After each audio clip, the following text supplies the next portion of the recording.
नमस्कार. आपण पाहत आहात व्हीबी न्यूज. सध्या महाराष्ट्रामध्ये अनेक मुद्दे गाजत आहेत. त्यामध्ये हिंदुत्वाचा एक मुद्दा आहे. परत सध्या जे फोडाफोडीचं एक राजकारण होतंय आणि हिंदुत्वाची व्याख्या ही आज आपण महाराष्ट्राचे मनसेचे नेते ते दिलीप धोत्रे यांच्याकडून जाणून घेणार आहोत. बापू नमस्कार.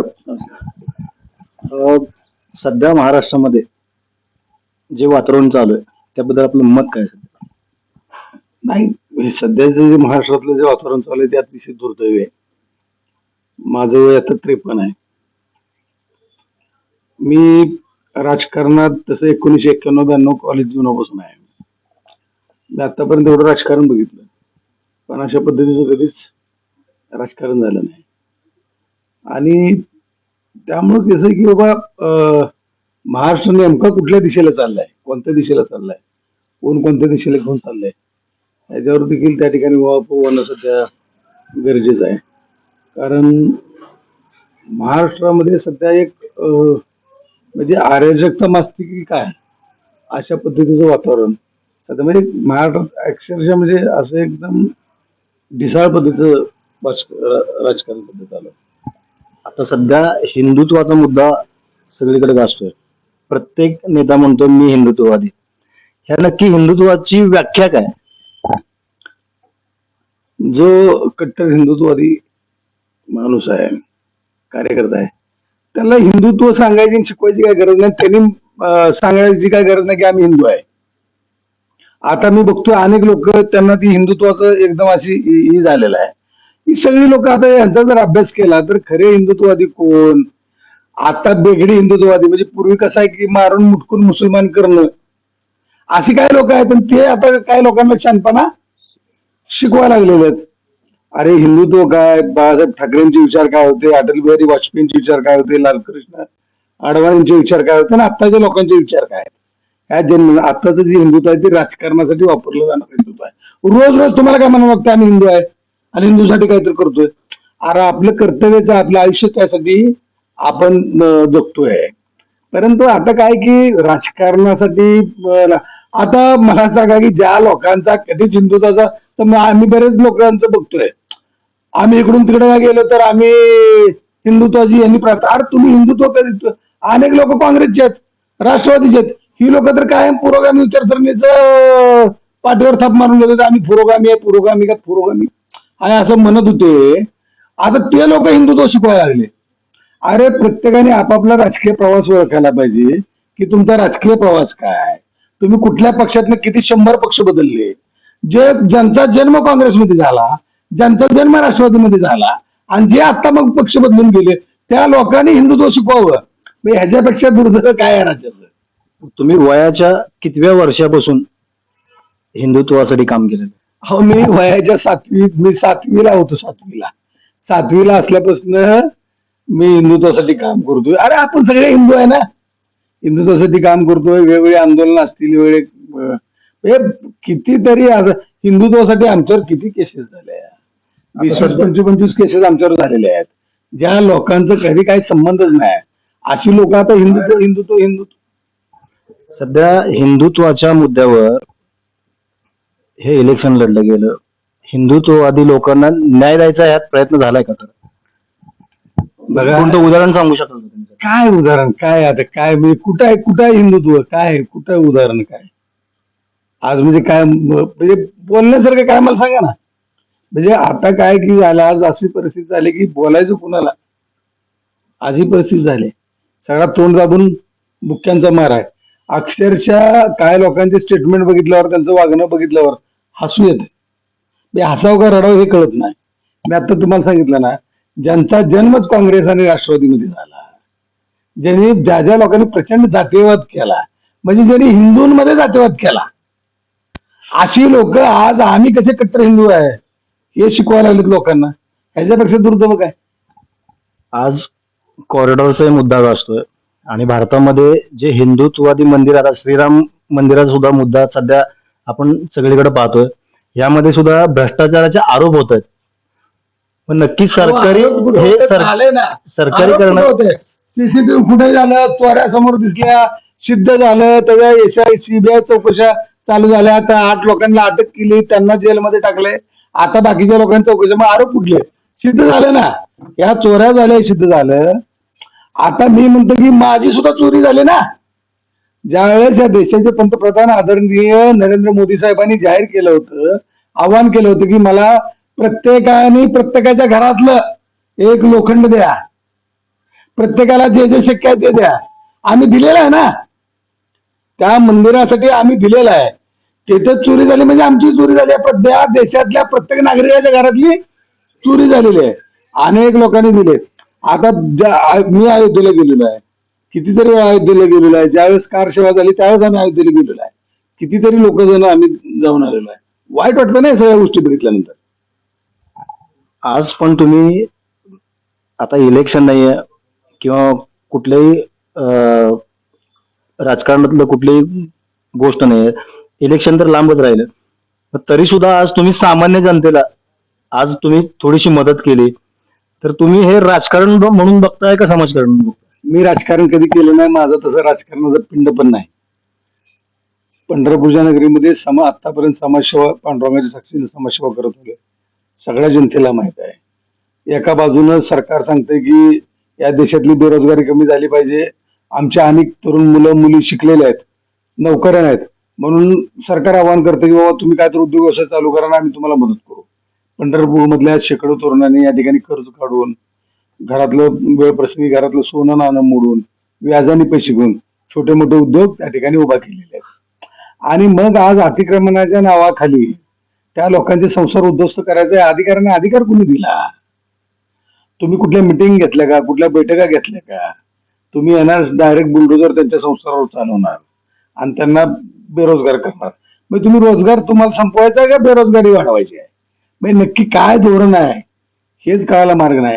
आणि आपण काय, आज मी बघितलं, मला अक्षरशः म्हणजे ते मी बघितलं, अनेक माझ्या बहिणी रडल्या, अनेक माझे भाऊ ज्यांचे छोटे छोटे उद्योग होते त्यांचं नुकसान झाले ते रडले, वाईट वाटले ते.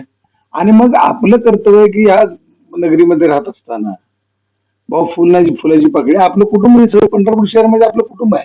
प्रत्येक जण आपल्या आहेत. राजकारण ह्या पक्षाचा त्या पक्षाचा असला काही विषय नाही, कोण कुठल्या पक्षाचा आहे त्याच्यापेक्षा प्रत्येकाचा उदरनिर्वाह चालला पाहिजे, प्रत्येकाचा प्रपंच चालला पाहिजे ह्या विचाराचा मी. आणि म्हणून मी आज पंढरपूर शहरातील ज्यांचं नुकसान झालंय त्या प्रत्येकाला 10,000 रुपयाची फुलाची पाकळी म्हणून मदत केलेली आहे. काल नुकतंच उपमुख्यमंत्री सुनेत्राताई पवार येऊन गेल्या, तर त्यामध्ये कॉरिडॉर बाधितांनी अक्षरशः आम्हाला मरण द्या ही मागणी केली. ह्याकडे तुम्ही कसं बघताय? नाही, याच्यामध्ये आता कसं आहे की विकास झाला पाहिजे का, तर 100% विकास झाला पाहिजे. परंतु हा सगळा विकास करताना संबंधित जे कॉरिडॉर बाधित लोक आहेत त्यांना देखील त्या ठिकाणी त्यांचं देखील नुकसान होता कामा नये, याची देखील प्रशासनानं त्या ठिकाणी काळजी घेणं गरजेचं आहे. माझं तर प्रशासनाला ही विनंती राहील की पुनश्च एकदा सर्व कॉरिडॉर बाधितांची मिटिंग घेऊन नक्की तुम्ही काय करणार आहे, कशा पद्धतीचा कॉरिडॉर असेल, त्या सर्व लोकांना विश्वासात घेऊन ज्यांचं नुकसान होते त्यांची नुकसान भरपाई कशी देता येईल, त्यांचं पुनर्वसन कसं करता येईल, त्यांना पर्यायी व्यवस्था कशी करता येईल, ह्याच्याकडे देखील प्रशासनानं त्या ठिकाणी बघितलं पाहिजे. कारण आज जर शेकडो संशय उघड्यावर येणार असतील तर त्या लोकांचा देखील विचार होणं गरजेचं आहे. विकास झाला पाहिजे का, तर 100% विकास झाला पाहिजे. परंतु हा विकास होत असताना त्या ठिकाणी जनतेला सुद्धा त्रास होता कामा नये. छत्रपती शिवाजी महाराजांनी सांगितलं होतं की रयतेच्या भाजीच्या देठालाही त्या ठिकाणी नुकसान होता कामा नये. मग आपण सगळे छत्रपती शिवाजी महाराजांची मावळे आहेत, त्यांचा आदर्श घेऊन आपण त्यांच्या विचारांनी चालतोय. सरकारने या सगळ्या गोष्टी लक्षात ठेवून त्या ठिकाणी कॉरिडॉर बाधितांना जास्तीत जास्त कशी मदत करता येईल याकडे देखील सरकारने लक्ष दिलं पाहिजे. शेवटचा मुद्दा, पंढरपूरमध्ये असो किंवा तालुक्यात असो, हे लाडकं नेतृत्व वाटतंय, ह्याच्या मागचे रहस्य नक्की काय? कसं आहे तुम्हाला सांगू का की बघा, माझा मध्यंतरी 2 महिन्यापूर्वी ऍक्सिडेंट झाला होता. कधी काय होईल सांगतात, मी मेलोच असतो तर. म्हणजे चाललंय कशासाठी काय, कसं आहे की देवाची कृपा आहे, इथल्या लोकांचा आशीर्वाद आहे आणि त्यामुळं आपल्याला जेवढं काय चांगलं करता येईल ते चांगलं करावं. या भावनेतनं मी कायम मी काय म्हणजे असं मला कुठलं पद मिळालं पाहिजे किंवा कुठली सत्ता मिळाली पाहिजे म्हणून मी कधी मदत असं बघत नाही. मला जे जे शक्य आहे, कारण तुम्हाला सगळ्यांना माहित आहे की पंढरपूरच्या लोकांना माहित आहे की कोरोनाच्या काळामध्ये देखील मी हॉस्पिटल काढलं. कोरोनामध्ये मी अनेक लोकांना मदत केली आहे. मग जेवढं जे जे पांडुरंगाने मला दिलं होतं ते मी लोकांसाठी त्या ठिकाणी घालवलं आणि मला त्याच्या धापट पांडुरंगाने परत दिलेलं आहे. शेवटी कसं आहे की नियत कशी आहे की तुम्ही ₹1 खर्च केला तर तुम्हाला ₹10 निश्चित मिळतील. तर ₹1 चांगल्या सन्मार्गाला तुम्ही लावला तर निश्चितपणे ₹10 मिळतील आणि मला पांडुरंगाचा आशीर्वाद आहे. माझा एवढा मोठा ऍक्सिडेंट होऊन मला काहीच झालं नाही. ही जनतेचाच आशीर्वाद आहे, पांडुरंगाची कृपा आहे. त्यामुळं मी कधी राजकारण या गोष्टी हे करत नाही. निवडणुकीच्या वेळेस निवडणुका होतील. आता देखील सत्ताधारी असो किंवा विरोधक असो, सगळ्यांनी एकत्र येऊन हातात हात घालून पंढरपूर शहरातील जनतेला चांगल्यात चांगलं काय देता येईल, पंढरपूर शहराचा विकास कसा करता येईल, या हिशोबाने सगळ्यांनीच पुढे एकमेकाच्या हातात हात घालून पुढे गेलं पाहिजे. निवडणुकीच्या वेळेस मतमतांतर विचारांची देवाणघेवाण त्यावेळेस होईल, परंतु आता 4 वर्ष निवडणुकाच नाहीत. त्यामुळे 4 वर्षात सगळ्याच लोकांनी एकत्र येऊन पंढरपूर शहरासाठी या तालुक्यासाठी काय करता येईल, त्यांना ज्यांना काय काय योगदान देत आहे ती द्यावं, असं मी आपल्या माध्यमातून सगळ्यांना आवाहन करतो. आता सगळ्यात महत्वाचा मुद्दा तुम्ही हा मांडलात की पंढरपुरात सर्व नेत्यांनी एकत्र येऊन हे काम करावं. मुळात सध्या पंढरपूरमध्ये जर पाहायला गेलं तर वाली कोण राहिलेलं नाहीये. तर ह्याकडे तुम्ही कसं बघता? नाही, असं आली कोण राहिलेलं नाही. जे ते प्रत्येक जण आपापल्या परीने काम करतात. म्हणजे सत्ताधारी असो किंवा विरोधक असो, सगळेजण आपापल्या परीनं काम करत असतात. फक्त कामाचं प्रमाण टक्केवारी कमी जास्त आहे. परंतु प्रत्येकाला वाटत असते की कुणाला असं वाटत नाही की विकास होणे, असं कोणाला वाटतंय का? प्रत्येकाला वाटतं की विकास व्हावा, परंतु त्याच्यामध्ये प्रमाण कमी जास्त आहे. अजून देखील वेळ गेलेली नाही. पंढरपूर शहरासाठी सगळ्यांनी बाबा योगदान दिलं पाहिजे आणि सगळ्याच लोकांनी एकत्रपणे काम केलं पाहिजे. मी आपल्या माध्यमातून आवाहन करतो. एवढंच नाही तर हे कॉरिडॉरचा विषय असेल किंवा या बाकीच्या अनेक गोष्टी असतील, या विषयावर मी स्वतः पुढाकार घेऊन या शहरातले या तालुक्यातले जेवढे पक्ष आहेत, त्या पक्षाचे जे प्रमुख आहेत किंवा जेवढे समाजसेवक संघटना आहेत, जेवढे समाजसेवक आहेत, त्या सगळ्यांना एका छताखाली आणून एक बैठक देखील घेऊन त्या पंढरपूर शहरासाठी काय करता येईल ह्याच्यावर एक मी ही एक परिषदच, थोडक्यात एक परिषद वारी झाल्यानंतर आयोजित करू. त्या ठिकाणी या सगळ्या गोष्टीचा आपण उहापोह करूया आणि कसं पुढे चांगल्या पद्धतीने जाता येईल करूया. सगळ्यांनाच एकत्र आणूया. तिथं कुठंच राजकारणाविषय नसेल. प्रत्येकाला पंढरपूरसाठी काय करावं वाटतंय किंवा काय केलं पाहिजे किंवा लोकांचं नुकसान न होऊ देता आपल्याला कशा पद्धतीने पुढे जाता येईल त्या पद्धतीने सगळ्यांनीच विचार करायला लावतो मी. तर हे होते पंढरपूरचे मनसेचे नेते श्री दिलीप बापू धोत्रे.